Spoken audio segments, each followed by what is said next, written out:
ਵਾਹਿਗੁਰੂ ਸਾਹਿਬ ਜੀ।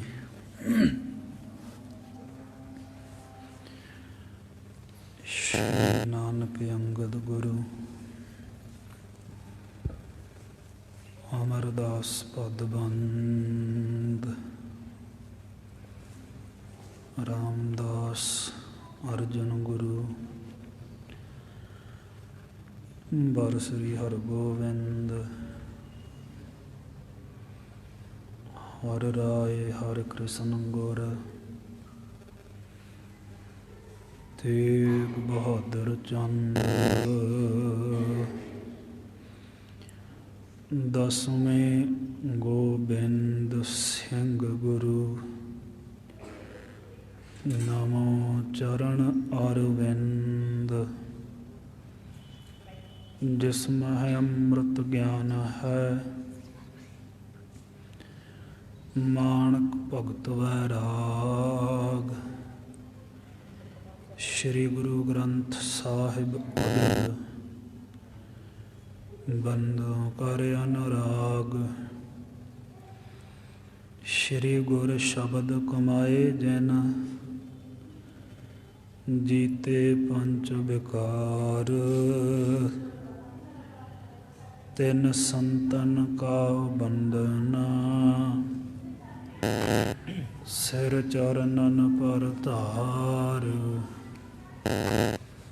ਏਕ ਓੰਕਾਰ ਸਤਿਗੁਰੂ ਤਿਹ ਪ੍ਰਸਾਦ ਸਚ ਹੋਏ।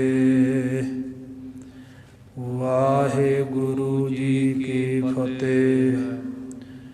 ਵਿਘਨ ਵਿਨਾਸ਼ਨ ਸੋਏ। ਵਾਹਿਗੁਰੂ ਜੀ ਕੀ ਫਤਿਹ। ਵਿਘਨ ਵਿਨਾਸ਼ਨ ਸੋਏ। ਸਤਨਾਮ ਸ੍ਰੀ ਵਾਹਿਗੁਰੂ ਸਾਹਿਬ ਜੀ। ਕਹਿਓ ਆਏ ਮੈਂ ਹਰ ਗੋਬਿੰਦ ਖੋਲ ਬਿਲੋਕਹੁ ਚਖ ਅਰਬਿੰਦ। ਕਹਿਓ ਆਏ ਮੈਂ ਹਰ ਗੋਬਿੰਦ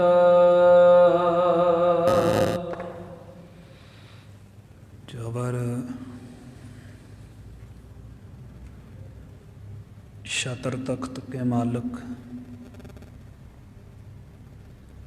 ਗੁਰ ਤਖਤ ਦੇ ਉੱਪਰ ਸੁਭਾਇਮਾਨ ਦਸਾਂ ਪਾਤਸ਼ਾਹੀਆਂ ਦੇ ਆਤਮਿਕ ਸਰੂਪ ਜੁਗੋ ਜੁਗ ਅਟਲ ਗਰੀਬ ਨਵਾਜ ਗੁਰੂ ਸ਼ਬਦ ਸਰੂਪ ਜੋਤ ਸਰੂਪ ਧੰਨ ਧੰਨ ਸ਼੍ਰੀ ਗੁਰੂ ਗ੍ਰੰਥ ਸਾਹਿਬ ਸੱਚੇ ਪਾਤਸ਼ਾਹ ਜੀ ਦੀ ਪਰਮ ਪਵਿੱਤਰ ਹਜ਼ੂਰੀ ਅੰਦਰ ਦਲ ਭੰਜਨ ਗੁਰ ਸੂਰਮਾ ਬੜ ਜੋਧਾ ਬਹੁ ਪਰ ਉਪਕਾਰੀ। ਮੇਰੀ ਪੀਰੀ ਦੇ ਮਾਲਕ ਧੰਨ ਧੰਨ ਸ਼੍ਰੀ ਗੁਰੂ ਹਰਗੋਬਿੰਦ ਸਾਹਿਬ ਜੀ ਦੇ ਮੁਬਾਰਕ ਚਰਨ ਛੂਹ ਪ੍ਰਾਪਤ ਇਤਿਹਾਸਕ ਸਥਾਨ ਗੁਰਦੁਆਰਾ ਸ੍ਰੀ ਗੁਰੂ ਸਰ ਸਾਹਿਬ ਵਿਖੇ ਸੰਧਿਆ ਦੇ ਪਾਵਨ ਪਵਿੱਤਰ ਦੀਵਾਨਾਂ ਦੇ ਵਿੱਚ ਹਾਜ਼ਰੀਆਂ ਲਵਾ ਰਹੀ ਨਤਮਸਤਕ ਹੋ ਰਹੀ ਸਮੂਹ ਗੁਰੂ ਕੀ ਸੰਗਤ ਜੀ ਵਡਭਾਗ ਹੈ ਜੋ ਸਤ ਸੰਗਤ ਕਰਨ ਦਾ ਸੁਭ ਸੁਭਾਗਾ ਸਮਾਂ ਪ੍ਰਾਪਤ ਹੋ ਰਿਹਾ ਹੈ। ਆਪ ਸਰਬੱਤ ਸੰਗਤਾਂ ਨੇ ਸ਼ਾਮਾਂ ਤੋਂ ਸਤਿਗੁਰਾਂ ਦੇ ਦਰਸ਼ਨ ਗੁਰਬਾਣੀ ਦੇ ਰਸ ਭਿੰਨੇ ਸ਼ਬਦਾਂ ਦੇ ਕੀਰਤਨ ਸੋਦਰ ਸ੍ਰੀ ਰਹਿਰਾਸ ਸਾਹਿਬ ਜੀ ਕੇ ਜਾਪ ਸ਼੍ਰੀ ਮੁਖ ਵਾਕ ਸ਼੍ਰਵਣ ਕਰਕੇ ਲਾਭ ਖੱਟਿਆ ਲਾਹਾ ਪ੍ਰਾਪਤ ਕੀਤਾ। ਚੱਲ ਰਹੀ ਇਤਿਹਾਸ ਦੀ ਲੜੀਵਾਰ ਕਥਾ ਵਿਚਾਰ ਦਾ ਸਮਾਂ ਹੈ। ਸੋ ਆਓ ਪਾਵਨ ਗੁਰ ਇਤਿਹਾਸ ਦੀ ਕਥਾ ਆਰੰਭ ਕਰਨ ਤੋਂ ਪਹਿਲਾਂ ਗੁਰੂ ਕੀ ਬਖਸ਼ਿਸ਼ ਗੁਰਫਤਿਹ ਵਿੱਚ ਸਾਂਝ ਪਾਓ, ਰਸਨਾ ਸਫਲਾਓ, ਬੁਲੰਦ ਆਵਾਜ਼ ਵਿੱਚ ਬੁਲਾਓ ਜੀ। ਵਾਹਿਗੁਰੂ ਜੀ ਕਾ ਖਾਲਸਾ, ਵਾਹਿਗੁਰੂ ਜੀ ਕੀ ਫਤਿਹ। ਅੱਗੇ ਪ੍ਰਸੰਗ ਆਰੰਭ ਕਰਨ ਤੋਂ ਪਹਿਲਾਂ ਕੱਲ੍ਹ ਵਾਲਾ ਪ੍ਰਸੰਗ ਸੰਖੇਪ ਮਾਤਰ ਦੁਹਰਾ ਲਈਏ ਤਾਂ ਕਿ ਲੜੀ ਜੁੜ ਜਾਵੇ ਔਰ ਅੱਗੇ ਆ ਰਹੀ ਵਿਚਾਰ ਨੂੰ ਸਮਝਣ ਵਿੱਚ ਅਸਹਿਜ ਮਹਿਸੂਸ ਨਾ ਹੋਵੇ। ਗਰੀਬ ਨਵਾਜ ਗੁਰੂ ਹਰਗੋਬਿੰਦ ਸਾਹਿਬ ਸੱਚੇ ਪਾਤਸ਼ਾਹ ਜੀ ਕਰਤਾਰਪੁਰ ਸਾਹਿਬ ਤੋਂ ਕੀਰਤਪੁਰ ਸਾਹਿਬ ਨੂੰ ਚਾਲੇ ਪਾਏ ਵਹੀਰ ਦੋ ਹਿੱਸਿਆਂ ਦੇ ਵਿੱਚ ਵੰਡੀ ਹੋਈ ਹੈ। ਗਰੀਬ ਨਵਾਜ ਚਲਦਿਆਂ ਕਰਮਨੀਕ ਜਗ੍ਹਾ 'ਤੇ ਪਹੁੰਚੇ ਜਿੱਥੇ ਖੂਹ ਸੀ, ਜਲ ਦਾ ਪ੍ਰਬੰਧ ਸੀ, ਸੋਹਣੀ ਸੁੰਦਰ ਛਾਂ ਸੀ। ਇੱਥੇ ਗਰੀਬ ਨਵਾਜ ਸੱਚੇ ਪਾਤਸ਼ਾਹ ਨੇ ਸਵਾਰੀ ਉਤਾਰੀ, ਜਲ ਪਾਨ ਕੀਤਾ। ਬਾਬਾ ਬਿਧੀ ਚੰਦ ਸਾਹਿਬ ਤਾਈਂ ਕਹਿਣ ਲੱਗੇ, ਵੇਖੋ ਕਿ ਸਾਡਾ ਪਰਿਵਾਰ ਕਿੱਥੇ ਕੋ ਹੈ। ਜਦੋਂ ਸਾਡੇ ਨਾਲੋਂ ਰਸਤੇ ਵਿੱਚ ਅੱਗੇ ਲੰਘ ਜਾਣ ਆਪਾਂ ਉਸ ਸਮੇਂ ਪ੍ਰਸਥਾਨ ਕਰਾਂਗੇ। ਬਾਬਾ ਬਿਧੀ ਚੰਦ ਸਾਹਿਬ ਨੇ ਵੇਖਿਆ, ਉੱਚੀ ਥਾਂ 'ਤੇ ਚੜ੍ਹ ਕੇ ਦੱਸਿਆ, ਗਰੀਬ ਨਵਾਜ ਆਪ ਜੀ ਦਾ ਪਰਿਵਾਰ ਆਪਣੇ ਨਾਲੋਂ ਅੱਗੇ ਲੰਘ ਚੁੱਕਿਆ ਹੈ, ਵਹੀਰ ਕਾਫੀ ਅੱਗੇ ਲੰਘ ਗਈ ਹੈ। ਸੁਣ ਕਰਕੇ ਗਰੀਬ ਨਵਾਜ ਸੱਚੇ ਪਾਤਸ਼ਾਹ ਨੇ ਸਵਾਰ ਹੋ ਕੇ ਚਾਲੇ ਪਾਏ। ਇੱਧਰ ਗੁਰੂ ਕੇ ਸਪੁੱਤਰਾਂ ਨੇ ਇੱਕ ਯੋਗ ਥਾਂ ਵੇਖ ਕੇ ਪਰਿਵਾਰ ਸਮੇਤ ਉਤਾਰਾ ਕੀਤਾ ਔਰ ਸਜਾ ਕੇ ਗੁਰਬਾਣੀ ਦਾ ਸ਼ੁਭ ਕੀਰਤਨ ਪ੍ਰਾਰੰਭ ਕਰ ਦਿੱਤਾ। ਆਪ ਹਜ਼ੂਰ ਸੱਚੇ ਪਾਤਸ਼ਾਹ ਪਾਸ ਪਹੁੰਚੇ, ਬੜੇ ਪ੍ਰਸੰਨ ਹੋਏ। ਸਾਰੀ ਸੰਗਤ ਸਮੇਤ ਪਰਿਵਾਰ ਵਿੱਚ ਵਿਰਾਜਮਾਨ ਹੋ ਕੇ ਕੀਰਤਨ ਸੁਣਿਆ। ਫਿਰ ਇੱਥੋਂ ਸਾਰੀ ਸਮੇਤ ਵਹੀਰ ਦੇ ਚਾਲੇ ਪਾ ਕਰਕੇ ਸੱਚੇ ਪਾਤਸ਼ਾਹ ਕੀਰਤਪੁਰ ਸਾਹਿਬ ਨਗਰ ਦੇ ਨੇੜੇ ਪਹੁੰਚੇ ਹਨ। ਉਸ ਤੋਂ ਉਰਾਂ ਜਿੱਥੇ ਅੱਜ ਸ੍ਰੀ ਕੇਸਗੜ੍ਹ ਸਾਹਿਬ ਸਥਾਨ ਸੁਭਾਇਮਾਨ ਹੈ, ਇੱਥੋਂ ਲੰਘਦਿਆਂ ਹੋਇਆਂ ਪਹਿਲੋਂ ਇਹਦੇ ਤੋਂ ਪਿੱਛੇ ਸਹੇਲਾ ਘੋੜਾ ਜੋ ਸੀ, ਗਰੀਬ ਨਵਾਜ ਸੱਚੇ ਪਾਤਸ਼ਾਹ ਸ਼ਿਰਲੇ ਦੀ ਕਿਰਿਆ ਲਈ ਉਤਰੇ। ਬਾਬਾ ਬਿਧੀ ਚੰਦ ਸਾਹਿਬ ਨੇ ਸੋਹਣਾ ਸੋਮਾ ਵੇਖ ਕੇ ਜਲ ਛਕਾਇਆ। ਜਲ ਛਕਦਿਆਂ ਸਾਰ ਇਹ ਸਹੇਲਾ ਘੋੜਾ, ਜਿਹਦਾ ਨਾਮ ਜਾਣ ਭਾਈ ਸੀ, ਸਰੀਰ ਤਿਆਗ ਗਿਆ, ਕਿਉਂਕਿ ਜੰਗ ਯੁੱਧ ਦੇ ਵਿੱਚ ਬਹੁਤ ਭਾਰੀ ਜ਼ਖਮ ਲੱਗੇ ਸਨ। 1.25 ਮਣ ਲੋਹਾ ਕਹਿੰਦੇ ਇਹਦੇ ਸਰੀਰ ਵਿੱਚੋਂ ਨਿਕਲਿਆ ਸੀ। ਇਹ ਗਰੀਬ ਨਵਾਜ ਗੁਰੂ ਸਾਹਿਬ ਜੀ ਦੀ ਸਵਾਰੀ ਹਿੱਤ ਇੱਥੋਂ ਤੱਕ ਪਹੁੰਚਾਉਣ ਦੇ ਲਈ ਹੀ ਜਿਉਂਦਾ ਸੀ। ਇੱਥੇ ਆਪ ਗਰੀਬ ਨਵਾਜ ਸੱਚੇ ਪਾਤਸ਼ਾਹ ਨੇ ਹੱਥੀਂ ਇਸ ਦਾ ਸੰਸਕਾਰ ਕਰਵਾਇਆ ਔਰ ਬੜੀ ਇਸ ਦੀ ਪ੍ਰਸ਼ੰਸਾ ਕੀਤੀ। ਇੱਥੋਂ ਦੂਸਰੇ ਘੋੜੇ 'ਤੇ ਸਵਾਰ ਹੋ ਕੇ ਚਾਲੇ ਪਾਏ। ਕੇਸਗੜ੍ਹ ਸਾਹਿਬ ਵਾਲੀ ਥਾਂ 'ਤੇ ਆਣ ਕਰਕੇ ਸਿਰ ਨਵਾਇਆ। ਬਾਬਾ ਬਿਧੀ ਚੰਦ ਸਾਹਿਬ ਨੇ ਕਾਰਨ ਪੁੱਛਿਆ। ਗਰੀਬ ਨਵਾਜ ਨੇ ਦੱਸਿਆ, ਇੱਥੇ ਭਾਰੀ ਸਤ ਸੰਗਤ ਸਾਧੂ ਸੰਤਾਂ ਨੇ ਮਿਲ ਕੇ ਤਪ ਕੀਤਾ ਹੈ। ਵਸ਼ਿਸ਼ਟ ਮੁਨੀ ਨੇ ਵੀ ਇਸੇ ਜਗ੍ਹਾ 'ਤੇ ਬੈਠ ਕਰਕੇ ਤਪੱਸਿਆ ਕੀਤੀ, ਸਤ ਸੰਗਤ ਕੀਤੀ ਔਰ ਭਵਿੱਖਤ ਦੇ ਸਮੇਂ ਦੇ ਵਿੱਚ, ਆਉਣ ਵਾਲੇ ਸਮੇਂ ਦੇ ਵਿੱਚ ਇਸੇ ਜਗ੍ਹਾ 'ਤੇ ਅਸੀਂ 10ਵਾਂ ਰੂਪ ਧਾਰ ਕੇ ਜੰਗਾਂ ਲੜਾਂਗੇ, ਅਨੇਕਾਂ ਕੌਤਕ ਕਰਾਂਗੇ। ਇੱਕ ਪ੍ਰਚੰਡ ਪੰਥ ਇਸ ਸੰਸਾਰ ਦੇ ਵਿੱਚ ਅਸੀਂ ਪ੍ਰਗਟ ਕਰਾਂਗੇ ਇਸੇ ਅਸਥਾਨ 'ਤੇ। ਇਉਂ ਕਰਦਿਆਂ ਗਰੀਬ ਨਵਾਜ ਕੀਰਤਪੁਰ ਸਾਹਿਬ ਦੇ ਨੇੜੇ ਪਹੁੰਚ ਗਏ। 2 ਕੋਹ ਦੀ ਦੂਰੀ 'ਤੇ ਜਦੋਂ ਇਹ ਸਥਾਨ ਰਹਿ ਗਿਆ, ਇੱਥੋਂ ਸੱਚੇ ਪਾਤਸ਼ਾਹ ਨੇ ਸਿਫਤ ਕੀਤੀ ਕਿ ਨਗਰ ਬਹੁਤ ਸੁੰਦਰ ਵਸਾਇਆ ਹੈ, ਪਰ ਇੱਥੋਂ ਨੇੜੇ ਸਥਾਨ ਵੇਖ ਕੇ ਬਾਬਾ ਬੁੱਢਣ ਸ਼ਾਹ, ਜੋ ਬਹੁਤ ਅਧਿਆਤਮ ਰੂਹ ਹੈ, ਗੁਰੂ ਨਾਨਕ ਦੇਵ ਸਾਹਿਬ ਦੇ ਜਿਨ੍ਹਾਂ ਨੇ ਦਰਸ਼ਨ ਪ੍ਰਾਪਤ ਕੀਤੇ ਸੀ, ਇਹਨਾਂ ਨੂੰ ਗੁਰੂ ਨਾਨਕ ਦੇਵ ਸਾਹਿਬ ਜੀ ਨੇ ਵਚਨ ਕਰ ਦਿੱਤਾ ਸੀ ਵੀ 6ਵੇਂ ਸਰੂਪ ਦੇ ਵਿੱਚ ਫਿਰ ਦਰਸ਼ਨ ਦੀਦਾਰ ਦੇ ਕੇ ਨਿਹਾਲ ਕਰਾਂਗੇ।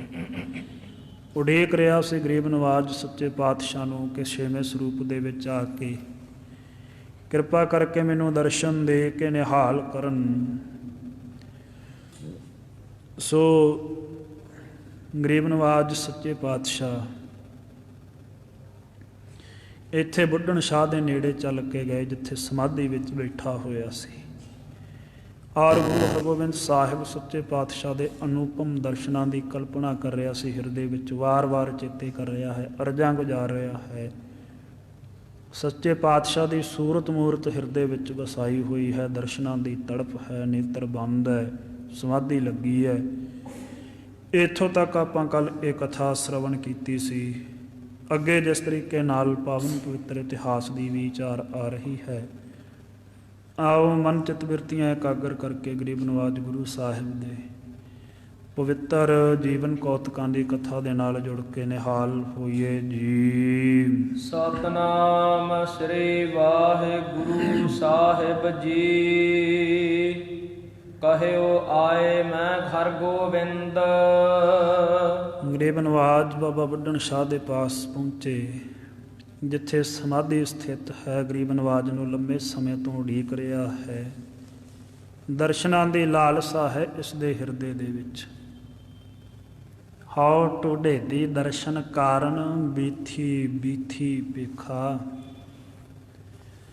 ਜਿਨ੍ਹਾਂ ਨੂੰ ਅੰਦਰੋਂ ਤੇ ਲੱਗਦੀ ਹੈ ਨਾ ਸਤਿਗੁਰਾਂ ਦੇ ਦਰਸ਼ਨਾਂ ਦੀ, ਉਹ ਲੱਭਦੇ ਫਿਰਦੇ ਹੈ, ਸਿਮਰਦੇ ਆ, ਹਰ ਘੜੀ ਚੇਤੇ ਕਰਦੇ ਵੀ ਕਿਸੇ ਨਾ ਕਿਸੇ ਤਰੀਕੇ ਸਾਨੂੰ ਗਰੀਬ ਨਵਾਜ ਗੁਰੂ ਸਾਹਿਬ ਦੇ ਦਰਸ਼ਨਾਂ ਦੀ ਪ੍ਰਾਪਤੀ ਹੋ ਜਾਵੇ। ਜਿਨ੍ਹਾਂ ਨੂੰ ਦਰਸ਼ਨਾਂ ਦੀ ਕਦਰ ਹੈ, ਜਿਨ੍ਹਾਂ ਨੂੰ ਪਤਾ ਜਾ ਦੇਖਿਆ ਪ੍ਰਭ ਆਪਣਾ, ਪ੍ਰਭ ਦੇਖਿਆ ਦੁੱਖ ਜਾਏ। ਜੇ ਇਹਨਾਂ ਨੇਤਰਾਂ ਨਾਲ ਮਨ ਚਿੱਤ ਇਕਾਗਰ ਸੁਰਤ ਕਰਕੇ ਸਮਰਪਿਤ ਹੋ ਕੇ ਕਰੇ ਗੁਰੂ ਸਾਹਿਬ ਦੇ ਦਰਸ਼ਨ ਕਰ ਲਈਏ, ਸਾਰੇ ਦੁੱਖਾਂ ਦੀ ਨਿਵਰਤੀ ਹੋ ਜਾਂਦੀ ਹੈ। ਸੋ ਮਹਾਨ ਰੂਹ ਮਹਾਨ ਆਤਮਾ ਜਿਨ੍ਹਾਂ ਨੂੰ ਗੁਰੂ ਹਰਗੋਬਿੰਦ ਸਾਹਿਬ ਸੱਚੇ ਪਾਤਸ਼ਾਹ ਜੀ ਦੇ ਪਵਿੱਤਰ ਦਰਸ਼ਨਾਂ ਦੀ ਕੀਮਤ ਪਤਾ ਹੈ, ਕਦਰ ਪਤਾ, ਉਡੀਕ ਰਹੇ ਹਨ। ਸੱਚੇ ਪਾਤਸ਼ਾਹ ਪਾਸ ਪੁੱਜੇ, ਜਾ ਕਰਕੇ ਕਿਹਾ ਕਿ ਅਸੀਂ ਗੁਰੂ ਹਰਗੋਬਿੰਦ ਸਾਹਿਬ, ਆਪਣਾ ਨਾਮ ਲਿਆ ਗਰੀਬ ਨਵਾਜ ਨੇ ਕਿ ਅਸੀਂ ਹਰਗੋਬਿੰਦ ਹਾਂ। ਖੋਲ ਬਿਲੋਕਹੁ ਚਖ ਅਰਬਿੰਦ। ਇਸ ਕਰਕੇ ਹੁਣ ਨੇਤਰ ਖੋਲ ਆਪਣੇ, ਚਖ ਨੇਤਰ ਜਿਹੜੇ ਕਮਲ ਵਾਂਗੂ ਮੁਰਝਾਏ ਹੋਏ, ਭਾਵ ਬੰਦ ਕੀਤੇ ਹੋਏ ਆ। ਤੂੰ ਸਾਡੇ ਦਰਸ਼ਨਾਂ ਦੀ ਆਸ ਵਿੱਚ ਸੰਸਾਰ ਨੂੰ ਵੇਖਣਾ ਛੱਡ ਦਿੱਤਾ, ਬੰਦ ਕਰ ਲੈ। ਸੰਸਾਰ ਵਾਲੇ ਪਾਸਿਓਂ ਅੱਖਾਂ ਫੇਰ ਲਈਆਂ। ਹਰ ਰੋਜ਼ ਬੰਦ ਕਰਕੇ ਕਲਪਨਾ ਕਰਦਾ ਸਾਡੇ ਸਰੂਪ ਦੀ, ਸਾਡੇ ਦਰਸ਼ਨਾਂ ਦੀ, ਚੇਤੇ ਕਰਦਾ ਸਾਨੂੰ ਦਰਸ਼ਨਾਂ ਦੀ ਆਸ ਦੇ ਵਿੱਚ ਤੈਨੂੰ ਨਿਹਾਲ ਕਰਨ ਆਏ ਆ, ਦਰਸ਼ਨ ਦੇਣ ਆਏ ਆ। ਖੋਲ ਆਪਣੀਆਂ ਅੱਖਾਂ। ਦੇਹੋ ਦਰਸ਼ਨ ਨਿਜ ਬਾਕ ਸੁਣਾਏ। ਔਰ ਵੇਖ ਸਾਡੇ ਤਾਈਂ, ਸਾਨੂੰ ਆਪਣੇ ਦਰਸ਼ਨ ਦੇ। ਅੱਖਾਂ ਖੋਲ ਕੇ ਵੇਖ ਸਾਨੂੰ, ਤੇ ਆਪਣੇ ਸੋਹਣੇ ਬਚਨ ਹੈ ਜਿਹੜੇ ਉਹ ਸਾਡੇ ਤਾਈਂ ਹੁਣ ਸੁਣਾ। ਜਬ ਇਹੋ ਕਾਨ ਪਰੀ ਧੁਨ ਜਾਏ। ਜਦੋਂ ਇਹ ਮਿੱਠੀ ਆਵਾਜ਼ ਬਾਬਾ ਬੁੱਢਣ ਸ਼ਾਹ ਦੇ ਕੰਨਾਂ ਦੇ ਵਿੱਚ ਜਾ ਕੇ ਪਈ, ਮੇਰੀ ਪੀਰੀ ਦੇ ਮਾਲਕ ਗੁਰੂ ਹਰਗੋਬਿੰਦ ਸਾਹਿਬ ਸੱਚੇ ਪਾਤਸ਼ਾਹ ਦੀ ਰਸਨਾ ਤੋਂ ਉਚਾਰਨ ਹੋ ਕੇ ਅਧਿਕ ਆਨੰਦ ਤੇ ਨੈਣ ਉਘਾਰੇ। ਬੜਾ ਆਨੰਦ ਆਇਆ, ਹਿਰਦੇ ਨੂੰ ਰਸ ਆ ਗਿਆ, ਸ਼ਾਂਤੀ ਪ੍ਰਤੀਤ ਹੋ ਗਈ, ਸੁਖ ਵਰਸਿਆ ਆਪਣੇ ਅੰਦਰ, ਹਿਰਦੇ ਦੇ ਘਰ ਦੇ ਵਿੱਚ ਸੁਖ ਵਰਸਿਆ। ਉਸੇ ਸਮੇਂ ਆਪਣੇ ਨੇਤਰ ਖੋਲ ਲਏ ਹਨ। ਪਰਿਓ ਚਰਨ ਜਸ ਰੁਚਿਰ ਉਚਾਰੇ। ਗਰੀਬ ਨਵਾਜ ਸੱਚੇ ਪਾਤਸ਼ਾਹ ਦਾ ਬੜਾ ਸੁੰਦਰ ਜਸ ਇਸਨੇ ਆਪਣੀ ਰਸਨਾ ਤੋਂ ਕੀਤਾ, ਤੇ ਸੱਚੇ ਪਾਤਸ਼ਾਹ ਦੇ ਦੋਵੇਂ ਚਰਨ ਇਹਨੇ ਆਪਣੇ ਬਿਰਧ ਹੱਥਾਂ ਦੇ ਨਾਲ ਪਕੜ ਲਏ ਹਨ। ਨਮੋ ਨਮੋ ਤੁਮਕੋ ਜਗ ਸੁਆਮੀ। ਕੀ ਕਹਿੰਦਾ ਹੈ ਬਾਬਾ ਬੁੱਢਣ ਸ਼ਾਹ? ਕਹਿਣ ਲੱਗੇ ਨਮਸਕਾਰ ਹੈ, ਨਮਸਕਾਰ ਹੈ ਤੁਹਾਡੇ ਤਾਈਂ ਹੈ ਜਗਤ ਦੇ ਮਾਲਕ ਪਿਤਾ ਸ਼੍ਰੀ ਗੁਰੂ ਹਰਗੋਬਿੰਦ ਸਾਹਿਬ ਜੀਓ। ਨਮੋ ਨਮੋ ਪ੍ਰਭ ਅੰਤਰਜਾਮੀ। ਹੇ ਅੰਤਰਜਾਮੀ ਸਤਿਗੁਰੂ ਜੀ, ਘਟ ਘਟ ਕੇ ਅੰਤਰ ਕੀ ਜਾਣਤ, ਭਲੇ ਬੁਰੇ ਕੀ ਪੀਰ ਪਛਾਨਤ।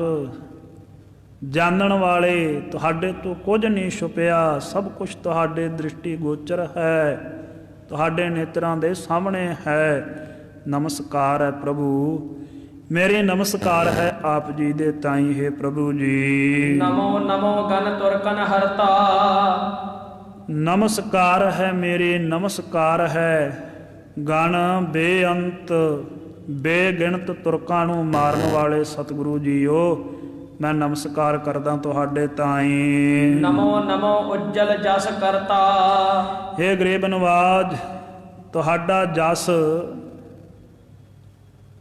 ਜਸ ਦੇ ਕਰਤਾ, ਉਜਲ ਜਸ ਦੇ ਕਰਤਾ, ਪਾਵਨ ਵਡਿਆਈ ਦੇ ਫੈਲਾਉਣ ਵਾਲੇ ਗਰੀਬ ਨਵਾਜ, ਤੁਹਾਨੂੰ ਮੇਰੀ ਨਮਸਕਾਰ ਹੋਵੇ, ਤੁਹਾਨੂੰ ਮੇਰੀ ਨਮਸਕਾਰ ਹੋਵੇ। ਇਸ ਸੰਸਾਰ ਦੇ ਕਰਤਾ, ਸ੍ਰਿਸ਼ਟੀ ਦੇ ਰਚਨਹਾਰ, ਆਪ ਜੀ ਦਾ ਜਸ ਬੜਾ ਉਜਲ, ਬੜਾ ਪਵਿੱਤਰ ਹੈ, ਮੈਲ ਰਹਿਤ ਹੈ, ਨਿਰਮਲ ਹੈ। ਮੇਰੀ ਆਪ ਜੀ ਨੂੰ ਨਮਸਕਾਰ ਹੈ ਸਤਿਗੁਰੂ, ਮੇਰੀ ਆਪ ਜੀ ਨੂੰ ਨਮਸਕਾਰ ਹੈ ਜੀ। ਸੱਚ ਦਾ ਆਨੰਦ ਸਰੂਪ ਤੁਮਾਰਾ। ਤੁਹਾਡਾ ਸਰੂਪ ਸਤ ਚੇਤਨ ਤੇ ਆਨੰਦ ਸਰੂਪ ਹੈ। ਸਤ ਤ੍ਰੈ ਕਾਲ ਅਬਾਦ, ਚੇਤਨ ਆਪਣੇ ਆਪ ਤੋਂ ਸਫੁਰਨ ਹੈ, ਚੇਤਨ ਹੈ, ਪ੍ਰਕਾਸ਼ਕ ਹੈ, ਆਪਣੇ ਆਪ ਦਾ ਆਪ। ਆਨੰਦ ਖੇੜੇ ਦੇ ਨਾਲ ਭਰਿਆ ਹੋਇਆ, ਰਸ ਦੇ ਨਾਲ ਭਰਿਆ ਹੋਇਆ, ਸਤ ਸੁਹਾਨ ਸਦਾ ਮਨ ਚਾਓ ਸਰੂਪ ਹੈ ਆਪ ਜੀ ਦਾ। ਹੇ ਗਰੀਬ ਨਵਾਜ ਸੱਚੇ ਪਾਤਸ਼ਾਹ, ਸਤ ਤ੍ਰੈ ਕਾਲ ਆਬਾਦ ਸਰੂਪ ਹੈ, ਐਸਾ ਆਪ ਜੀ ਦਾ ਸਰੂਪ ਹੈ। ਗਰੀਬ ਨਵਾਜ ਜੀ, ਮੇਰੀ ਨਮਸਕਾਰ ਹੈ ਜੀ। ਮੱਛ ਕੱਛ ਬਾਵਨ ਤਨ ਧਾਰਾ। ਆਪ ਜੀ ਨੇ ਸਮੇਂ ਸਮੇਂ ਇਸ ਸੰਸਾਰ ਦੇ ਵਿੱਚ ਅਨੇਕਾਂ ਸਰੀਰ ਧਾਰਨ ਕੀਤੇ। ਮੱਛ, ਕੱਛ, ਬਾਵਨ ਇਤਿਆਦਿਕ ਅਨੇਕ ਸਰੀਰ ਆਪ ਜੀ ਨੇ ਇਸ ਸੰਸਾਰ ਦੇ ਵਿੱਚ ਧਾਰ ਕੇ ਆਪ ਜੀ ਵਿਚਰੇ ਹੋ ਜੀ। ਸ਼ੂਕਰ ਸ਼੍ਰੀ ਨਰ ਸਿੰਘ ਬਨੇ ਹੋ। ਆਪ ਜੀ ਕਦੇ ਸ਼ੂਕਰ ਭਾਵ ਸੂਰ ਦਾ ਅਵਤਾਰ ਧਾਰਨ ਕੀਤਾ ਹੈ, ਕਦੇ ਆਪ ਜੀ ਨੇ ਨਰ ਸਿੰਘ ਰੂਪ ਧਾਰਨ ਕੀਤਾ, ਅੱਧਾ ਮਾਨਸ ਅੱਧਾ ਸ਼ੇਰ ਦਾ ਸਰੂਪ। ਰਾਮਚੰਦ ਸ਼੍ਰੀ ਕ੍ਰਿਸ਼ਨ ਭਨੇ ਹੋ। ਕਦੇ ਆਪ ਜੀ ਨੂੰ ਇਸ ਸੰਸਾਰ ਦੇ ਵਿੱਚ ਰਾਮਚੰਦਰ ਦੇ ਨਾਮ ਨਾਲ ਪੁਕਾਰਿਆ ਗਿਆ, ਕਦੇ ਸ਼੍ਰੀ ਕ੍ਰਿਸ਼ਨ ਜੀ ਦੇ ਨਾਮ ਦੇ ਨਾਲ ਉਚਾਰਨ ਕੀਤਾ ਗਿਆ। ਸ਼੍ਰੀ ਨਾਨਕ ਸ਼੍ਰੀ ਅੰਗਦ ਅਮਰ। ਫਿਰ ਆਪ ਜੀ ਸ਼੍ਰੀ ਗੁਰੂ ਨਾਨਕ ਦੇਵ ਸਾਹਿਬ ਸ਼੍ਰੋਮਣੀ ਹੋ ਕੇ ਸੰਸਾਰ ਦੇ ਵਿੱਚ ਆਪ ਪ੍ਰਸਿੱਧ ਹੋਏ। ਫਿਰ ਆਪ ਨੇ ਆਪਣੀ ਜੋਤ ਸ਼੍ਰੀ ਗੁਰੂ ਅੰਗਦ ਦੇਵ ਸਾਹਿਬ ਸੱਚੇ ਪਾਤਸ਼ਾਹ ਵਿੱਚ ਤਬਦੀਲ ਕੀਤੀ। ਫਿਰ ਆਪ ਜੀ ਤੀਜੇ ਰੂਪ ਵਿੱਚ ਪ੍ਰਗਟ ਹੋਏ, ਗੁਰੂ ਅਮਰਦਾਸ ਸਾਹਿਬ ਸੱਚੇ ਪਾਤਸ਼ਾਹ ਦਾ ਰੂਪ ਬਣਾ ਲਿਆ। ਰਾਮ ਗੁਰੂ ਅਰਜਨ ਰਚ ਸਮਰ। ਫਿਰ ਆਪ ਜੀ ਸ਼੍ਰੀ ਗੁਰੂ ਰਾਮਦਾਸ ਸਾਹਿਬ ਜੀ ਦੇ ਸਰੂਪ ਵਿੱਚ ਪ੍ਰਸਿੱਧ ਹੋਏ। ਫਿਰ ਆਪ ਜੀ ਪੰਚਮ ਰੂਪ ਆਪਣੇ ਪਿਤਾ ਰੂਪ ਗੁਰੂ ਅਰਜਨ ਦੇਵ ਸਾਹਿਬ ਸੱਚੇ ਪਾਤਸ਼ਾਹ ਜੀ ਦੇ ਸਰੀਰ ਵਿੱਚ ਜੋਤ ਰੂਪ ਹੋ ਕੇ ਵਰਤੇ। ਛਟਵਾਂ ਰੂਪ ਧਰ ਦਰਸ਼ਨ ਦੀਨਾ। ਹੁਣ ਤੁਸੀਂ ਜੋਤ ਰੂਪ ਦੇ ਵਿੱਚ ਛੇਵਾਂ ਸਰੀਰ ਇਹ ਧਾਰਿਆ ਹੈ। ਇਹ ਸਰੀਰ ਪਵਿੱਤਰ ਧਾਰਨ ਕਰਕੇ ਸਾਡੇ ਤਾਈਂ ਦਰਸ਼ਨ ਦੇ ਕਰਕੇ ਸਾਨੂੰ ਨਿਹਾਲ ਕੀਤਾ ਹੈ ਜੀ। ਮਮ ਕਲਿਆਣ ਸਕਲ ਵਿਦ ਕੀਨਾ। ਮੇਰੀ ਕਲਿਆਣ ਤੁਸੀਂ ਸਾਰੇ ਤਰੀਕਿਆਂ ਦੇ ਨਾਲ ਕਰ ਦਿੱਤੀ ਹੈ। ਹੇ ਗਰੀਬ ਨਵਾਜ ਸੱਚੇ ਪਾਤਸ਼ਾਹ, ਮੈਨੂੰ ਨਿਹਾਲ ਕੀਤਾ ਹੈ ਜੀ। ਭਾਵ ਸ਼੍ਰੋਣ ਜੁਤ ਅਧਿਕ ਸੁਹਾਏ। ਹੇ ਮਹਾਰਾਜ ਸੱਚੇ ਪਾਤਸ਼ਾਹ ਜੀਓ, ਜ਼ਖਮਾਂ ਤੇ ਲਹੂ ਦੇ ਨਾਲ ਆਪ ਜੀ ਬਹੁਤ ਭਾਰੀ ਸੁਭਾਏਮਾਨ ਹੋ ਰਹੇ ਹੋ, ਕਿਉਂਕਿ ਸੱਚੇ ਪਾਤਸ਼ਾਹ ਕਰਤਾਰਪੁਰ ਦੀ ਜੰਗ ਦੇ ਵਿੱਚੋਂ ਸਿੱਧੇ ਪਹੁੰਚੇ ਸੀ। ਸੋ ਜਿਹੜੇ ਸਰੀਰ ਦੇ ਉੱਪਰ ਸ਼ਸਤਰ ਸਹਾਰਨ ਕਰਕੇ ਜ਼ਖਮ ਹੈ, ਜ਼ਖਮਾਂ ਦੇ ਵਿੱਚੋਂ ਸਿਮਿਆ ਲਹੂ ਹੈ, ਉਸੇ ਤਰੀਕੇ ਦੇ ਨਾਲ ਬਾਣੇ ਦੇ ਨਾਲ ਲੱਗਿਆ ਹੋਇਆ ਪ੍ਰਤੱਖ ਦਿਸ ਰਿਹਾ ਹੈ, ਨਜ਼ਰ ਆ ਰਿਹਾ ਹੈ। ਹੇ ਮਹਾਰਾਜ, ਇਹ ਜ਼ਖਮ, ਇਹ ਆਪ ਜੀ ਦਾ ਪਵਿੱਤਰ ਲਹੂ ਜੋ ਆਪ ਜੀ ਦੇ ਬਾਣੇ ਨੂੰ ਲੱਗਿਆ ਹੋਇਆ ਦ੍ਰਿਸ਼ਟੀ ਗੋਚਰ ਹੋ ਰਿਹਾ, ਦਿਸ ਰਿਹਾ, ਇਹ ਬਹੁਤ ਸ਼ੋਭਾ ਦੇ ਰਿਹਾ ਹੈ ਆਪ ਜੀ ਦੇ ਪਾਵਨ ਸਰੀਰ ਉੱਪਰ ਜੀ। ਹੱਥ ਰਾਵਣ ਜਨ ਰਗਬਰ ਆਏ। ਮੈਨੂੰ ਇਉਂ ਪ੍ਰਤੀਤ ਹੋ ਰਿਹਾ ਜਿਵੇਂ ਜਿਸ ਕਿਸੇ ਸਮੇਂ ਰਾਮਚੰਦਰ ਰਾਵਣ ਨੂੰ ਮਾਰ ਕਰਕੇ ਵਾਪਸ ਅਯੋਧਿਆ ਪਰਤੇ ਸੀ ਨਾ। ਇੱਕ ਮਾਤਰ ਦਾ ਦ੍ਰਿਸ਼ਟਾਂਤ ਹੈ ਵੀ ਰਾਮਚੰਦਰ ਦੇ ਵਾਪਸ ਆਉਣ ਤੇ ਐਵੇਂ ਅਯੋਧਿਆ ਨਿਵਾਸੀਆਂ ਨੂੰ ਤੇ ਉਹਦੇ ਭਰਾ ਭਰਤ ਨੂੰ ਆਨੰਦ ਹੋਇਆ ਸੀ, ਰਸ ਆਇਆ ਸੀ, ਉਹਨਾਂ ਨੇ ਪ੍ਰਮਾਤਮਾ ਦਾ ਸ਼ੁਕਰ ਮਨਾਇਆ ਸੀ। हे महाराज सच्चे पातशाह, मैनू ओना आनंद, मैनू ओना रस प्राप्त हो रहा जिवें वनवास तो बाद रामचंद्र दे वापस आउण ते अयोध्या निवासियों नूं होया सी। इहदे विच इस नूं तर्क दी तकड़ी ते तोलना जरूरी नहीं है। जिथे प्रेम की गल होवे उत्थे तर्क नहीं हुंदी। एक बाबा बुढ़न शाह मुसलमान पीर है और ਜਿਹੜੇ ਜਿਹੜੇ ਅਵਤਾਰਾਂ ਦੇ ਨਾਮ ਗਨਾਏ ਉਹਨਾਂ ਸਾਰੇ ਅਵਤਾਰਾਂ ਨੂੰ ਹਿੰਦੂ ਮਤ ਪੂਜਦਾ ਹੈ। ਰਾਮਚੰਦਰ, ਕ੍ਰਿਸ਼ਨ, ਬਾਵਨ, ਮੱਛ, ਕੱਛ, ਬਰਾ, ਇਹ ਸਭ ਹਿੰਦੂ ਮਤ ਦੇ ਗ੍ਰੰਥਾਂ ਦੇ ਵਿੱਚ ਹੈ। ਸੋ ਇਹ ਇੱਕ ਪ੍ਰੇਮ ਦੀ ਬਾਤ ਹੈ। ਜਿੱਥੇ ਪ੍ਰੇਮ ਦੀ ਅੰਸ਼ ਪੈਦਾ ਹੁੰਦੀ ਹੈ, ਜਿੱਥੇ ਪ੍ਰੇਮ ਦਾ ਪ੍ਰਵਾਹ ਪੈਦਾ ਹੁੰਦਾ ਹੈ ਨਾ, ਉੱਥੇ ਹਮ, ਤੁਮ, ओए, ये विचाले ये गल्लां नहीं हुंदियां कुछ भी। ओए जो बेच हम तुम कुछ होते तिन की बात बिलानी, वो दूजियां गल्लां द्वैत दीयां गल्लां। जिथे प्रेम हुंदा ना कोई होर हुंदा, ना हम हुंदा, ना तुम हुंदा, ना मैं हुंदी है, ना तू हुंदी है। ਉੱਥੇ ਕੇਵਲ ਪ੍ਰਭੂ ਦੇ ਸਰੂਪ ਦੀ ਵਿਚਾਰ ਹੁੰਦੀ ਹੈ ਵੈਰਾਗ ਦੇ ਨਾਲ। ਜਿਹੜੀ ਮੂਰਤ ਨੂੰ ਵੇਖ ਕੇ ਰੱਬ ਚੇਤੇ ਆ ਜਾਂਦਾ ਹੈ, ਪ੍ਰੇਮੀ ਉਸ ਮੂਰਤ ਤੋਂ ਆਪਣਾ ਸਭ ਕੁਝ ਵਾਰਨ ਨੂੰ ਤਿਆਰ ਹੋ ਜਾਂਦਾ ਹੈ। ਇਹ ਪ੍ਰੇਮ ਦੀ ਖੇਡ ਹੈ। ਔਰ ਸ਼੍ਰੀ ਗੁਰੂ ਗ੍ਰੰਥ ਸਾਹਿਬ ਸੱਚੇ ਪਾਤਸ਼ਾਹ ਮਹਾਰਾਜ ਜੀ ਦਾ ਤੇ ਮਤਾਂਤ ਹੀ ਇਹ ਹੈ। ਸੱਚੇ ਪਾਤਸ਼ਾਹ ਗੁਰੂ ਨਾਨਕ ਦਾ ਦਰ ਘਰ ਤੇ ਖੇਡ ਹੀ ਪ੍ਰੇਮ ਦੀ ਪ੍ਰਗਟ ਕਰਦਾ ਹੈ। ਸੱਚੇ ਪਾਤਸ਼ਾਹ ਤੇ ਕਹਿੰਦੇ ਜਾਓ ਤਾਓ ਪ੍ਰੇਮ ਖੇਲਣ ਕਾ ਚਾਓ। ਜੇ ਪ੍ਰੇਮ ਦਾ ਚਾਅ ਰੱਖਦਾ, ਜੇ ਪ੍ਰੇਮ ਦਾ ਹਿਰਦੇ ਦੇ ਵਿੱਚ ਉਤਸ਼ਾਹ, ਫਿਰ ਮੇਰੇ ਵਾਲੇ ਪਾਸੇ ਨੂੰ ਆਈ। ਇੱਥੇ ਦਵੈਤ ਨਹੀਂ, ਇੱਥੇ ਕਿਸੇ ਦੇ ਨਾਲ ਵੈਰ ਨਹੀਂ, ਇੱਥੇ ਕਿਸੇ ਦੇ ਨਾਲ ਵਿਰੋਧ ਨਹੀਂ। ਨਾ ਕੋ ਬੈਰੀ ਨਹੀਂ ਬਗਾਨਾ, ਸਗਲ ਸੰਗ ਹਮ ਕੋ ਬਣ ਆਈ।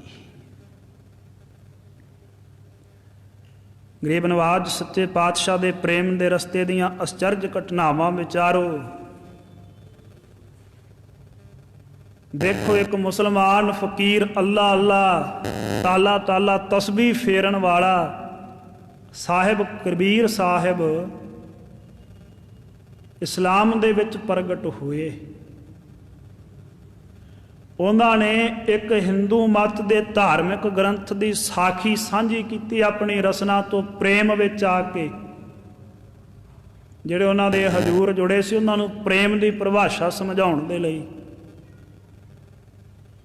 ਇੱਕ ਇਸਲਾਮ ਮਤ ਦਾ ਅਨੁਯਾਈ ਹਿੰਦੂ ਮਤ ਦੀ ਘਟਨਾ ਆਪਣੀ ਰਸਨਾ ਤੋਂ ਉਚਾਰਨ ਕਰਕੇ ਆਪਣੇ ਸ਼ਬਦਾਂ ਰਾਹੀਂ ਪ੍ਰਗਟ ਕਰਦਾ ਹੈ।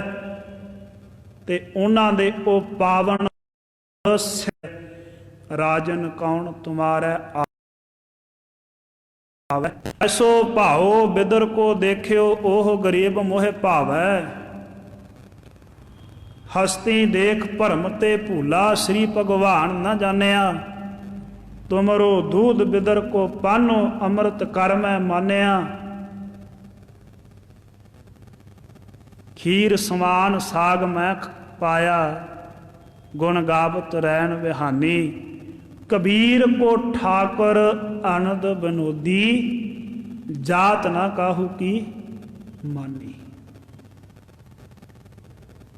ਇਹ ਸਾਡੇ ਕਿਆਫੇ ਹੈ ਕਿ ਫਲਾਨਾ ਉਹਨਾਂ ਦਾ ਹੈ ਤੇ ਆਹ ਸਾਡਾ ਹੈ ਤੇ ਆਹ ਉਹਨਾਂ ਦਾ ਹੈ। ਜਿਹੜੇ ਪ੍ਰੇਮ ਦੀਆਂ ਖੇਡਾਂ ਖੇਡਦੇ ਆ, ਜਿਹੜੇ ਪ੍ਰੇਮ ਦੀਆਂ ਪੀਂਘਾਂ ਝੂਟਦੇ ਆ, ਉਹਨਾਂ ਵਾਸਤੇ ਕੋਈ ਨਹੀਂ ਬਗਾਨਾ, ਉਹਨਾਂ ਦੇ ਸਾਰੇ ਹੀ ਆਪਦੇ ਹੈ। ਉਹ ਪਰਾਈ ਦ੍ਰਿਸ਼ਟੀ ਨਾਲ ਨਹੀਂ ਵੇਖਦੇ ਕਿਸੇ ਨੂੰ, ਉਹ ਸਾਰਿਆਂ ਨੂੰ ਆਪਣਤ ਦੇ ਭਾਵ ਨਾਲ, ਆਪਣਤਵ ਦੇ ਭਾਵ ਨਾਲ ਵੇਖਦੇ ਆ। ਇਸ ਕਰਕੇ ਪ੍ਰੇਮ ਪੈਦਾ ਕਰਨਾ ਚਾਹੀਦਾ ਪ੍ਰਭੂ ਦੇ ਪ੍ਰਥਾਏ ਆਪਣੇ ਹਿਰਦੇ ਦੇ ਵਿੱਚ। ਵਿਚਾਰ ਲਿਆਉਣੀ ਚਾਹੀਦੀ ਹੈ। ਸਾਡਾ ਗੁਰੂ ਵਿਚਾਰ ਦਾ ਤੇ ਪ੍ਰੇਮ ਦਾ ਮੁਜੱਸਮਾ ਹੈ। ਪ੍ਰੇਮ ਤੋਂ ਬਿਨਾ ਨਿਰੀ ਵਿਚਾਰ ਹੰਕਾਰ ਦਾ ਕਾਰਨ ਬਣ ਜਾਂਦੀ ਹੈ ਤੇ ਵੱਡੇ ਵੱਡੇ ਵਿਦਵਾਨਾਂ ਨੂੰ ਪ੍ਰੇਤ ਜੂਨੀਆਂ ਦੇ ਵਿੱਚ ਪੈਣਾ ਪੈ ਜਾਂਦਾ ਹੈ। ਫਿਰ ਜਿੱਥੇ ਵਿਚਾਰ ਦੇ ਨਾਲ ਪ੍ਰੇਮ ਦਾ ਸੁਮੇਲ ਹੁੰਦਾ, ਫਿਰ ਕਬੀਰ ਦੀ ਹਸਤੀ ਸਾਹਮਣੇ ਆਉਂਦੀ ਹੈ। ਕਿਆ ਜਾਣੋ ਕਿ ਸ਼ਹਰ ਕੀਆ ਭਈ ਕਬੀਰ ਕਬੀਰ। ਜਿੱਥੇ ਪ੍ਰੇਮ ਦਾ ਤੇ ਵਿਚਾਰ ਦਾ ਸੁਮੇਲ ਹੁੰਦਾ, ਉੱਥੇ ਬਾਬਾ ਫਰੀਦ ਸਾਹਿਬ ਗੁਰੂ ਗ੍ਰੰਥ ਸਾਹਿਬ ਦਾ ਰੂਪ ਧਾਰ ਕੇ ਸਾਹਮਣੇ ਆਉਂਦੇ ਆ। ਜਿੱਥੇ ਪ੍ਰੇਮ ਦਾ ਤੇ ਵਿਚਾਰ ਦਾ ਸੁਮੇਲ ਹੁੰਦਾ, ਮੁਜੱਸਮਾ ਉੱਠਦਾ, ਉੱਥੇ ਸਾਹਿਬ ਰਵਿਦਾਸ ਸਾਹਿਬ ਜੀ ਸਾਹਮਣੇ ਆਉਂਦੇ, ਗੁਰੂ ਗ੍ਰੰਥ ਸਾਹਿਬ ਦੇ ਸਰੂਪ ਦੇ ਵਿੱਚ ਵਿਦਵਾਨ ਹੋਏ।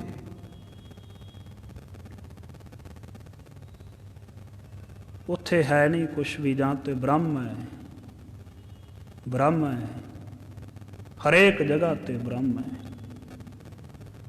ਤੇ ਆਪ ਦੇ ਵਿੱਚ ਕੁਛ ਵੀ ਨਹੀਂ, ਜਾਂ ਕੁਛ ਵੀ ਨਹੀਂ, ਜਾਂ ਬ੍ਰਹਮ ਹੈ। ਜਲਸਥੂ ਹੀ ਤੁਹੀ ਥਲਸਥੂ ਹੀ। ਵਿਚਾਰ ਤੋਂ ਹੀਣੇ ਮਨੁੱਖ ਨੇ ਰੱਬ ਤੇ ਵੰਡਿਆ ਹੀ ਵੰਡਿਆ, ਰੰਗ ਵੀ ਵੰਡ ਲਏ, ਅਸਮਾਨ ਵੀ ਵੰਡ ਲਏ, ਪਾਣੀ ਵੀ ਵੰਡ ਲਿਆ। ਹੁਣ ਪਤਾ ਨਹੀਂ ਕਿਹੜੀ ਸ਼ੈ ਰਹਿ ਗਈ ਬਾਕੀ ਵੰਡਣ ਦੇ ਲਈ।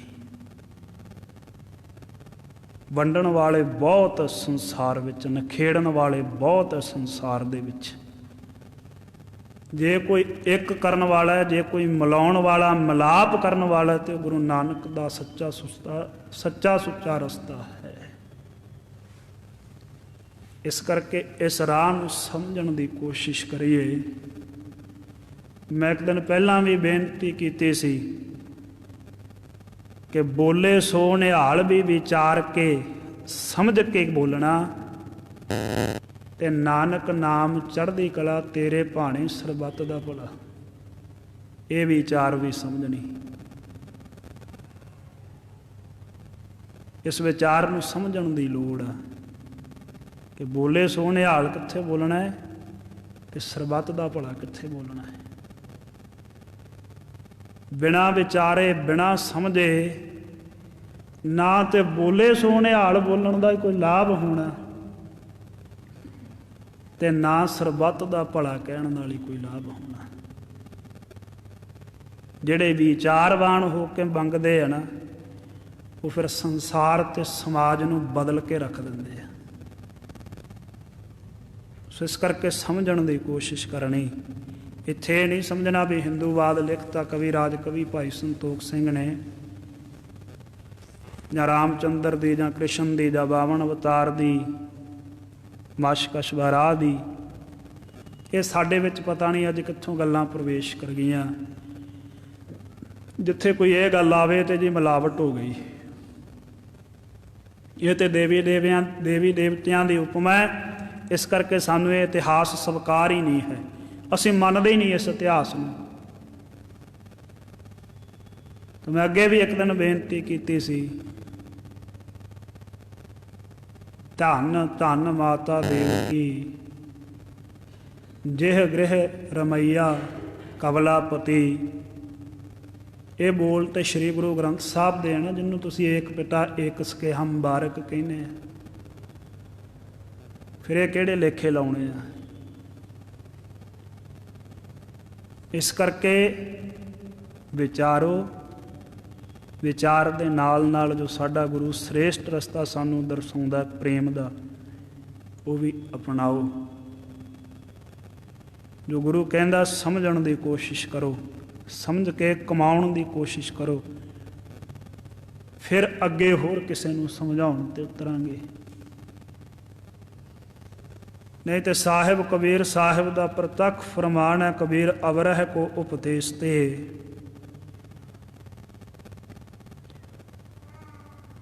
ਰਾਸ ਬਿਰਾਨੀ ਰਾਖ ਤੇ ਖਾਇਆ ਘਰ ਕਾ ਖੇਤ। ਉਹ ਗੱਲ ਨਾ ਹੋ ਜਾਵੇ ਕਿਤੇ ਦੂਜਿਆਂ ਦੀਆਂ ਰਾਖੀਆਂ ਕਰਦਿਆਂ ਕਰਦਿਆਂ ਆਪਣੇ ਖੇਤ ਦਾ ਹੀ ਉਜਾੜਾ ਹੋ ਜਾਵੇ। ਇਸ ਕਰਕੇ ਜ਼ਰੂਰੀ ਹੈ ਕਬੀਰ ਅਵਰਹ ਕੋ ਉਪਦੇਸ਼ ਤੇ ਮੁਖ ਮੈਂ ਪਰ ਹੈ ਰੇਤ। ਜੋ ਕਹਿੰਦੇ ਆ ਕਮਾਈ ਕਰਨ ਦੀ ਜ਼ਰੂਰਤ ਹੈ, ਸਮਝਣ ਦੀ ਜ਼ਰੂਰਤ ਹੈ।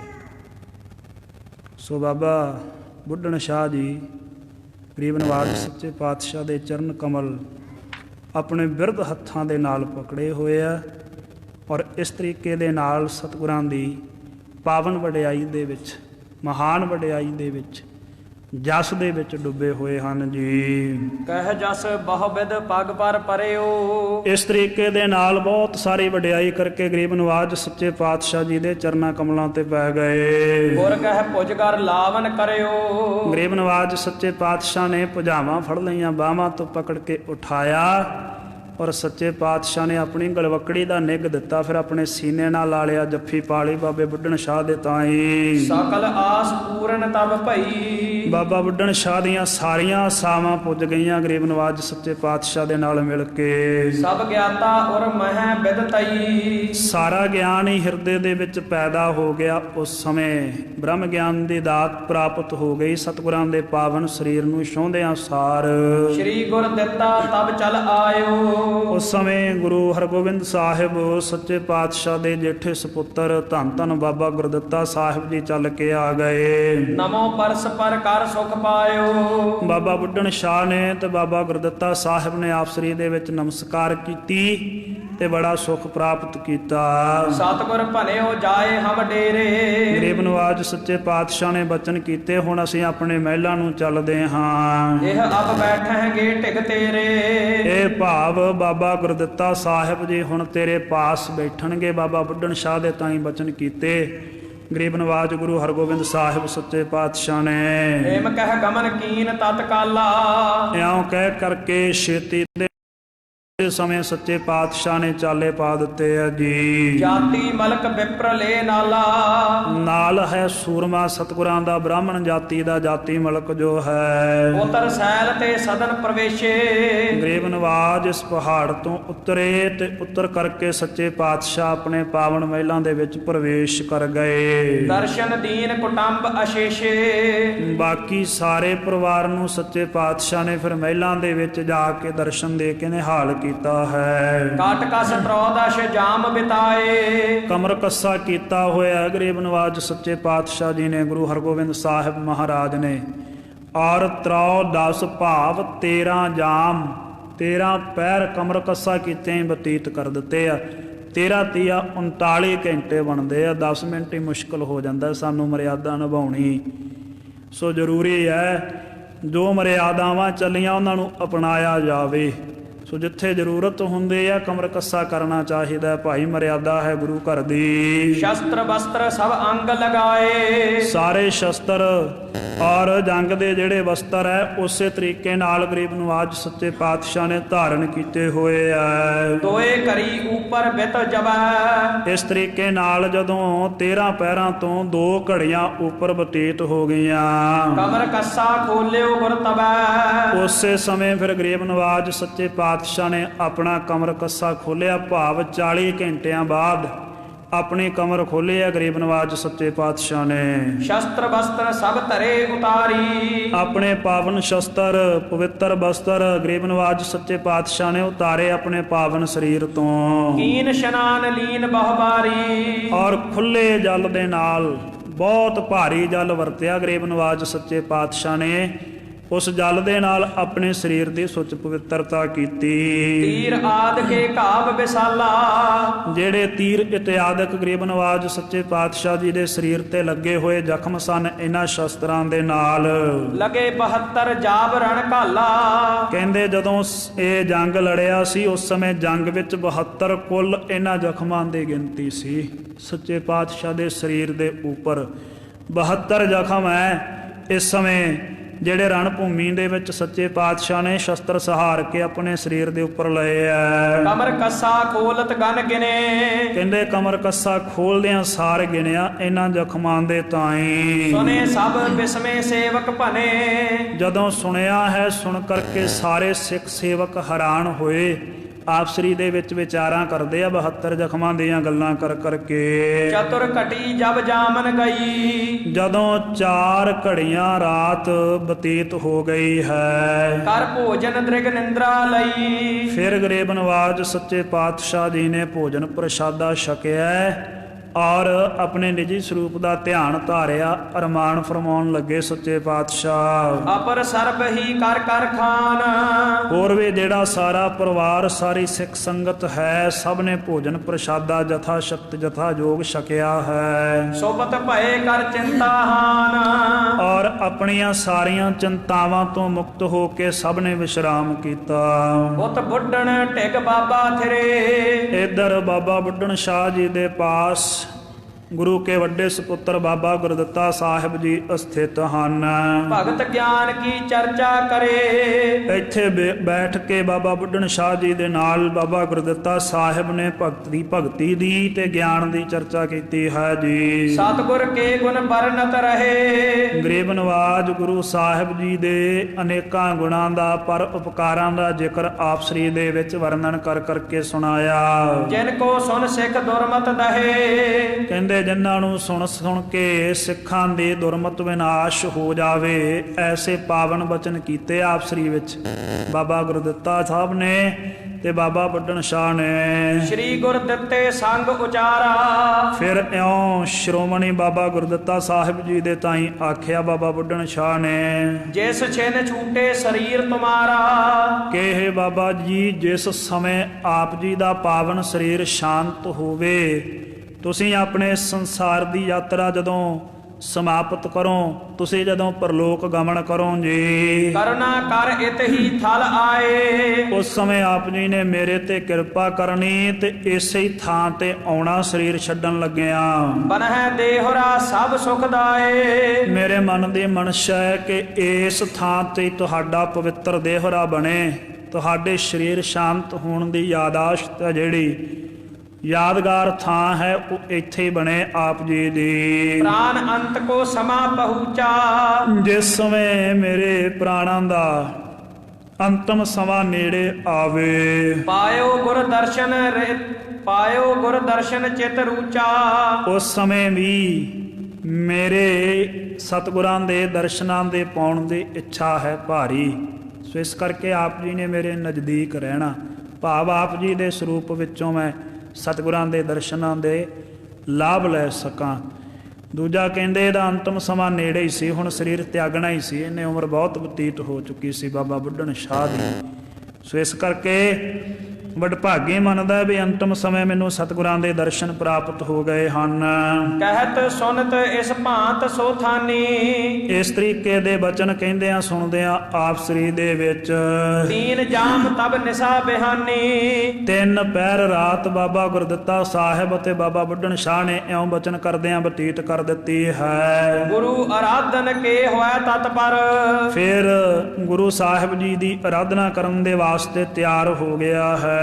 ਮਹਾ ਤਾਪਸੀ ਬੈਸ ਬੜੀ ਧਰ, ਬਾਬਾ ਬੁੱਢਣ ਸ਼ਾਹ ਜੀ ਦੀ ਬਹੁਤ ਭਾਰੀ ਤਪੱਸਿਆ ਹੈ ਮਹਾਨ, ਔਰ ਜਿਹਨੇ ਬਹੁਤ ਭਾਰੀ ਉਮਰ ਸਰੀਰ ਕਰਕੇ ਸੰਸਾਰ ਦੇ ਵਿੱਚ ਭੋਗੀ ਹੈ। 200-250 ਸਾਲ 252 ਸਾਲ ਦੀ ਦੱਸੀ ਜਾਂਦੀ ਹੈ, ਤਕਰੀਬਨ ਇੰਨੀ ਸਰੀਰ ਦੀ ਉਮਰ। ਪੁਰਾਣੇ ਸਮੇਂ ਦੇ ਵਿੱਚ ਅਕਸਰ ਹੀ ਉਮਰਾਂ ਬਹੁਤ ਲੰਮੀਆਂ ਸੀ, ਲੋਕੀ ਬੜੇ ਧਿਆਨ ਦੇ ਨਾਲ ਜੀਂਦੇ ਸੀ, ਆਪਣੀ ਸਿਹਤ ਦਾ ਬਹੁਤ ਖਿਆਲ ਰੱਖਦੇ ਸੀ, ਖਾਣ ਪੀਣ ਬੜਾ ਸੀਮਤ ਹੁੰਦਾ ਸੀ ਉਹਨਾਂ ਦਾ, ਸਵਾਸਾਂ ਦਾ ਨਿਰੋਧਨ ਹੁੰਦਾ ਸੀ, ਸਰੀਰ ਦੀ ਸਾਰੀ ਦੀ ਉਹਨਾਂ ਨੇ ਆਪ ਸਫਾਈ ਕੀਤੀ ਹੁੰਦੀ ਸੀ, ਨਿਰੋਧਤਾ ਧਾਰੀ ਹੁੰਦੀ ਸੀ। ਸੋ ਸਿਮਰਨ ਦੇ ਆਸਰੇ ਜਿਹੜਾ ਅੰਨਮਈ ਕੋਸ਼ ਹੈ, ਅੰਨਮਈ ਕੋਸ਼ ਤੋਂ ਅਗਾਂਹ ਲੰਘਦੇ ਸੀ ਉਹ ਪ੍ਰਾਣਮਈ ਕੋਸ਼ ਦੇ ਵਿੱਚ, ਜਾਂ ਫਿਰ ਇਸ ਤੋਂ ਇਲਾਵਾ ਆਨੰਦਮਈ ਕੋਸ਼ ਦੇ ਵਿੱਚ ਵੀ ਪ੍ਰਵੇਸ਼ ਕਰ ਜਾਂਦੇ ਸੀ, ਜਿਹੜੀ ਬ੍ਰਹਮ ਬਿਰਤੀ ਹੈ। ਪ੍ਰਾਣਮਈ ਕੋਸ਼ ਹੁੰਦਾ ਜਿੱਥੇ ਅਨਮਈ ਕੋਸ਼ ਦਾ ਤਿਆਗ ਹੋ ਜਾਂਦਾ ਹੈ। ਪ੍ਰਾਣਮਈ ਕੋਸ਼ ਦੀ ਪਛਾਣ ਕਰਕੇ ਪ੍ਰਾਣਾਂ ਦੇ ਆਸਰੇ ਜਿਉਂਦੇ ਰਹਿੰਦੇ ਆ ਤਪਸਵੀ, ਉਹਨਾਂ ਨੂੰ ਜ਼ਰੂਰਤ ਨਹੀਂ ਹੁੰਦੀ ਪਾਣੀ ਰੋਟੀ ਅਤੇ ਆਦਿਕ ਅੰਨ ਦੀ, ਉਹ ਅੰਨ ਤੋਂ ਅਗਾਂਹ ਲੰਘ ਜਾਂਦੇ ਆ। ਸੋ ਅੱਗੇ ਮਨਮਈ ਕੋਸ਼ ਹੁੰਦਾ ਹੈ। ਕਈ ਆਪਣੇ ਮਨ ਦੇ ਸੰਕਲਪਾਂ ਵਿਕਲਪਾਂ 'ਤੇ ਹੀ ਜਿਉਈ ਜਾਂਦੇ ਆ। ਜਿਹੜੇ ਯੋਗੀ ਹੁੰਦੇ ਆ, ਵੱਡੇ ਵੱਡੇ ਯੋਗ ਸਾਧਨਾ ਜਿਨ੍ਹਾਂ ਨੇ ਕੀਤੀ ਹੁੰਦੇ ਆ, ਮਨ ਵਿੱਚ ਸੰਕਲਪ ਕਰਕੇ ਸਮਾਧੀ ਲਾ ਲੈਂਦੇ ਆ, ਅਤੇ ਕਈ 100 ਸਾਲ ਨਹੀਂ ਸਮਾਧੀ ਖੁੱਲ੍ਹਦੀ ਉਹਨਾਂ ਦੀ। ਆ 10 12 15 ਸਾਲ ਦੀ ਤੇ ਆਮ ਹੀ ਗੱਲ ਹੈ। ਕਹਿੰਦੇ ਸ਼ਿਵ ਜੀ ਦੇ ਪਰਥਾਏ ਆਉਂਦਾ 80 85 85 ਹਜ਼ਾਰ ਵਰੇ ਦੀ ਸਮਾਧੀ ਲਾ ਲੈਂਦਾ, ਨਿਰਵਿਕਲਪ ਸਮਾਧੀ ਦੇ ਵਿੱਚ ਚਲੇ ਜਾਂਦੇ ਉਹ ਜਿਹੜੇ ਵੱਡੇ ਜੋਗੀ ਸਿੱਧ ਹੁੰਦੇ ਆ।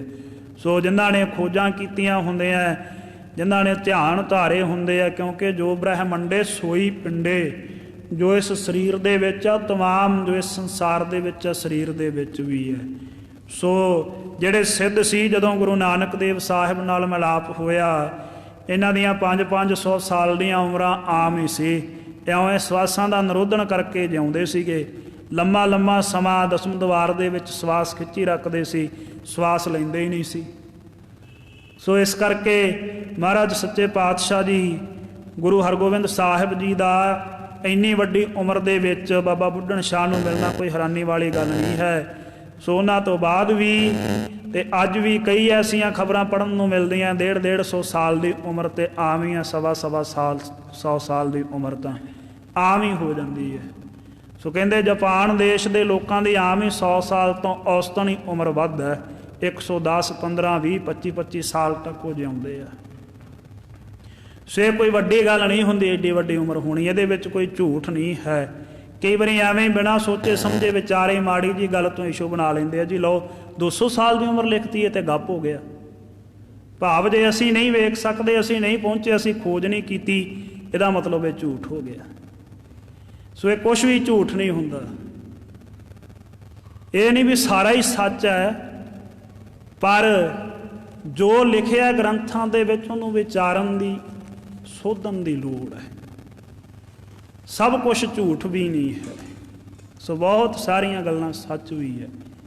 ਸੋ ਇੱਥੇ ਪ੍ਰਸੰਗ ਦੀ ਸਮਾਪਤੀ ਹੈ ਔਰ ਸਮਾਂ ਵੀ ਸਮਾਪਤ ਹੈ। ਗਰੀਬ ਨਵਾਜ ਸੱਚੇ ਪਾਤਸ਼ਾਹ ਮਹਾਰਾਜ ਨੇ ਬਾਬਾ ਬੁੱਢਣ ਸ਼ਾਹ ਨੂੰ ਦਰਸ਼ਨ ਦੇ ਕੇ ਨਿਹਾਲ ਕੀਤਾ ਹੈ। ਅੱਗੇ ਜਿਸ ਤਰੀਕੇ ਦੇ ਨਾਲ ਪਾਵਨ ਪਵਿੱਤਰ ਇਤਿਹਾਸ ਦੀ ਵਿਚਾਰ ਆਏਗੀ, ਆਪਾਂ ਆਉਣ ਵਾਲੇ ਦੀਵਾਨਾਂ ਦੇ ਵਿੱਚ ਸ਼ਰਵਣ ਕਰਾਂਗੇ। ਹੋਈਆਂ ਭੁੱਲਾਂ ਦੀ ਖਿਮਾ ਬਖਸ਼ਣੀ, ਅੱਗੇ ਤੋਂ ਸ੍ਰੇਸ਼ਟ ਮਤ ਬਖਸ਼ਿਸ਼ ਕਰਕੇ ਨਿਹਾਲ ਕਰਨਾ। ਸਮਾਪਤੀ ਹੈ ਜੀ। ਗੁਰੂ ਆਰਾਧਨ ਕੇ ਹੋਇ ਤਤਪਰ, ਮਹਾ ਤਾਪਸੀ ਬੈਸ ਬੜੀ ਧਰ। ਵਾਹਿਗੁਰੂ ਜੀ ਕਾ ਖਾਲਸਾ, ਵਾਹਿਗੁਰੂ ਜੀ ਕੀ ਫਤਿਹ।